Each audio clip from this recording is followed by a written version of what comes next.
নমস্কার, your internet school চ্যানেলে তোমাদের সকলকে স্বাগত। তো আজকে আমরা তোমাদের ক্লাস 8-এর পরিবেশ ও বিজ্ঞানের রায় ও মার্টিন কোশ্চেন ব্যাংক অনুসারে দ্বিতীয় পর্যায়ক্রমিক মূল্যায়নের মডেল সেট 4-এর প্রশ্নগুলোর সমাধান করব। তো দেরি না করে চলো ভিডিওটা শুরু করা যাক। গ্রুপ এর একে বলেছে সঠিক উত্তরটি লেখো। একেরটা বলেছে সূর্য থেকে পৃথিবীতে তাপ আসে, সঠিক অপশান হচ্ছে অপশান ডি বিকিরণ পদ্ধতিতে। পরে দিয়ে বলেছে পারদের স্বাভাবিক স্ফুটনাঙ্ক হলো, সঠিক অপশান হচ্ছে অপশান বি 357 ডিগ্রি কেলভিন। পরে 3-এ বলেছে এসআইতে বরফ গলনের লিন তাপ হলো, সঠিক অপশান হচ্ছে option C 336 kilojoule per kg. পরে 4-এ বলেছে জৈব অনুঘটক বা উৎসেচকগুলি প্রধানত, সঠিক অপশান হচ্ছে অপশান ডি প্রোটিন জাতীয় যৌগ। পরে 5-এ বলেছে এফি প্লাস সিউ সেখান থেকে হচ্ছে FeCl2 প্লাস সিউ বিক্রিয়ায় জারিত হয়েছে, সঠিক অপশান হচ্ছে অপশান এ এফি। পরে 6-এ বলেছে প্রদত্ত কোনটি তড়িৎ বিশ্লেষ্য পদার্থ, সঠিক অপশান হচ্ছে অপশান ডি খাদ্য লবণ। পরে 7-এ বলেছে ঊর্ধ্বাকাশ এবং ভূপৃষ্ঠের মধ্যে বিভব পার্থক্য বজায় রাখে এমন প্রাকৃতিক তড়িৎকোষ হলো, সঠিক অপশান হচ্ছে অপশান সি বজ্রপাত। পরে 8-এ বলেছে অসংক্রামক রোগ ঘটিত মহামারী হলো, সঠিক অপশান হচ্ছে option B coronary heart disease. পরে 9-এ বলেছে ম্যাক্রোনিউট্রিয়েন্টস হলো, সঠিক অপশান হচ্ছে অপশান সি এমজি। পরে 10-এ বলেছে ঝাড়াই এর কাজে অক্সিজেনের সঙ্গে কোন গ্যাস ব্যবহৃত হয়, সঠিক অপশান হচ্ছে অপশান সি অ্যাসিটিলিন। পরে 11-এ বলেছে নাভি জাতের ধান হলো, সঠিক অপশান হচ্ছে অপশান ডি পঙ্কজ। পরে 12-এ বলেছে ড্যাল ব্যবহৃত হয়, সঠিক অপশান হচ্ছে অপশান সি আগাছানাশক রূপে। এবারে গ্রুপ বি দিয়ে বলেছে নিম্নলিখিত প্রশ্নগুলির অতি সংক্ষিপ্ত উত্তর দাও। একটা বলেছে 400 গ্রাম ভরের অ্যালুমিনিয়াম খণ্ডের উষ্ণতা 30 ডিগ্রি সেলসিয়াস থেকে 70 ডিগ্রি সেলসিয়াস পর্যন্ত বৃদ্ধি করতে 3360 ক্যালোরি তাপ লাগে। অ্যালুমিনিয়ামের আপেক্ষিক তাপ কত? একক উল্লেখ আবশ্যিক। অ্যান্সার। পরে 2-এ বলেছে শূন্যস্থান পূরণ করো। ইংরেজ বিজ্ঞানী জেমস ড্যাশ থার্মোফ্লাক্স আবিষ্কার করেন। উত্তর। পরে 2-3-এ বলেছে সত্য না মিথ্যা লেখো। হিরে তাপের সুপরিবাহী পদার্থ, এটা হচ্ছে সত্য। পরে 4-এ বলেছে শব্দের উপস্থিতিতে সংগঠিত হয় এরূপ একটি রাসায়নিক বিক্রিয়ার উদাহরণ দাও। উত্তর। পরে 2-5-এ বলেছে ZnO প্লাস সি সেখান থেকে হচ্ছে Zn প্লাস সিও এই বিক্রিয়ায় কোনটি জারিত ও কোনটি বিজারিত হয়েছে?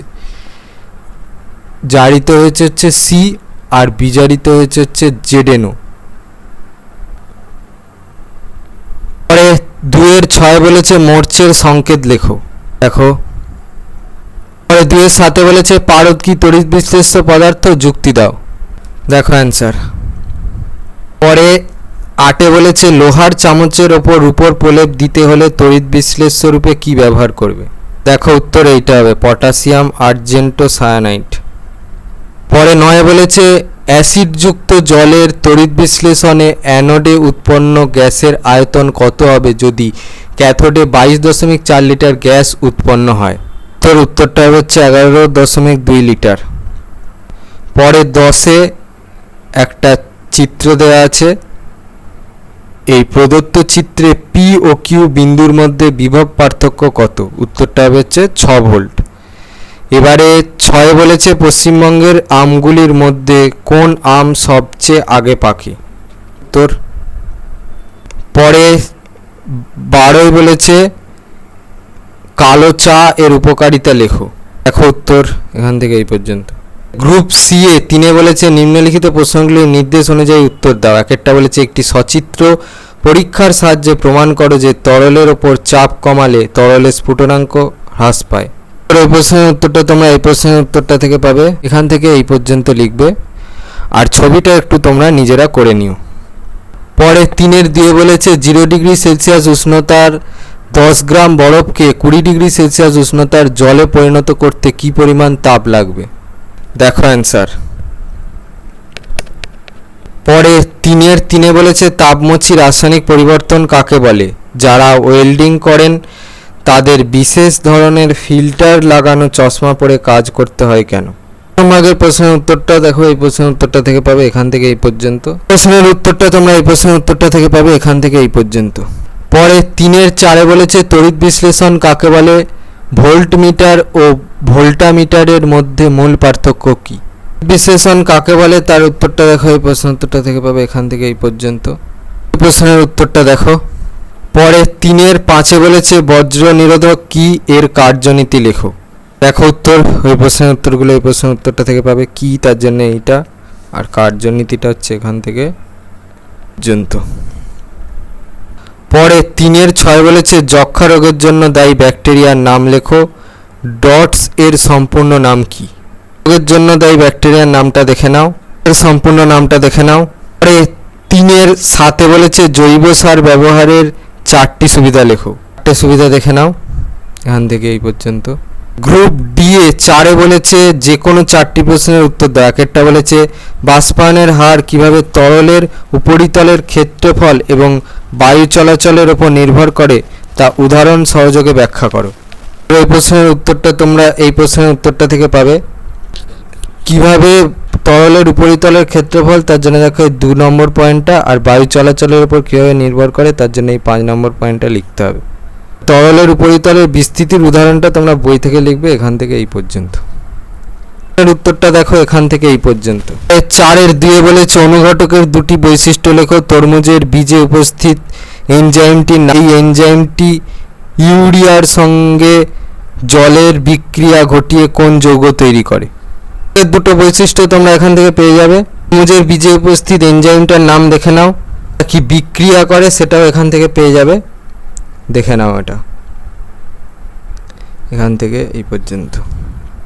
পরে 4-এর 3-এ বলেছে Fe+CO, সেখান থেকে হচ্ছে Fe+CO2 বিক্রিয়াটিতে জারক দ্রব্য বিজারক দ্রব্য শনাক্ত করো। গ্যালভানাইজেশন কাকে বলে? তো জারক হচ্ছে Fe, বিজারক হচ্ছে CO। গ্যালভানাইজেশনটা দেখো এখান থেকে পেয়ে যাবে, এখান থেকে এই পর্যন্ত লিখবে। পরে 4-এরটা বলেছে জলসেচ সংক্রান্ত ফোয়ারা পদ্ধতি ও ড্রিপ পদ্ধতি বলতে কি বোঝো? মাড়াই ও ঝাড়াই কাকে বলে? পদ্ধতি আর ড্রিপ পদ্ধতিটা দেখে নাও, এইটা দেখে নাও দেখো এখান থেকে এই পর্যন্ত। পরে 4-এর 5-এ বলেছে আমের জোর কলম কাকে বলে? চা পাতা তৈরির ধরন অনুযায়ী বাণিজ্যিক চা কত প্রকার ও কি কি? যেসব নাইট্রোজেন যুক্ত সার প্রয়োগে চা এর উৎপাদন বাড়ে সেরূপ 2টি সারের নাম লেখো। এর জোর কলম কাকে বলে তার উত্তরটা দেখো এখান থেকে এই পর্যন্ত। প্রশ্নের উত্তরটা দেখো। তৃতীয় প্রশ্নের উত্তরটা দেখো। পরে 4-এর 6 বলেছে ডেঙ্গি রোগের জীবাণুর নাম কি এবং কোন মশা এই রোগের জীবাণু বহন করে? দমদম জ্বরের লক্ষণগুলি কি কি? এইডসের সম্পূর্ণ নাম লেখো। জীবাণুর নামটা দেখো। রোগ বহনকারী মশার নামটা দেখে নাও। জ্বরের লক্ষণগুলো দেখে নাও, সম্পূর্ণ নামটা দেখে নাও। পরে 4-এর 7-এ বলেছে বৈজ্ঞানিক কারণ লেখো। গ্রীষ্মকালে কুকুর জিভ বের করে হাঁপায় কেন? শীতকালে পাখিরা পালক ফুলিয়ে বসে থাকে কেন? থার্মোফ্লাক্সে কিভাবে বিকিরণ পদ্ধতিতে তাপ সঞ্চারণ বন্ধ করা হয়? প্রশ্নের উত্তরটা দেখো। প্রশ্নের উত্তরটা দেখো। প্রশ্নের উত্তরটার জন্য এই প্রশ্নের কার্যনীতিটা লিখতে হবে। এই ছবিটা পারলে আঁকবে, না পারলে আঁকার দরকার নেই, ছবিটা কিন্তু পেন্সিলে আঁকবে এখান থেকে এই পর্যন্ত। ক্লাস 8-এর পরিবেশ ও বিজ্ঞানের রায় ও মার্টিন কোশ্চেন ব্যাংক অনুসারে দ্বিতীয় পর্যায়ক্রমিক মূল্যায়নের মডেল সেট 4-এর প্রশ্নগুলোর সমাধান। তো তোমাদের যদি ভিডিওটা ভালো লেগে থাকে তাহলে ভিডিওটাকে অবশ্যই লাইক করে দাও এবং আমাদের চ্যানেলটাকে অবশ্যই সাবস্ক্রাইব করে দাও। এই ধরনের ভিডিও নোটিফিকেশান জলদি পেতে হলে আমাদের চ্যানেলকে সাবস্ক্রাইব করার পাশাপাশি পাশে থাকা বেল আইকনে গিয়ে অবশ্যই ক্লিক করে দাও, যাতে করে ভিডিও আপলোড হওয়ার সাথে সাথে তোমরা তার নোটিফিকেশান পেয়ে যাও। আর দেখবে ভিডিও ডিসক্রিপশানে আমাদের টেলিগ্রাম এবং হোয়াটসঅ্যাপ গ্রুপের লিঙ্ক দেওয়া আছে, সেখানে তোমরা জলদি জয়েন করে যাও, যাতে করে সাজেশনের পিডিএফগুলো তোমরা ফ্রিতে এবং জলদি কালেকশন করে নিতে পারো। তো আজকের মতো ভিডিওটা এই পর্যন্তই, দেখা হচ্ছে পরবর্তী ভিডিওতে।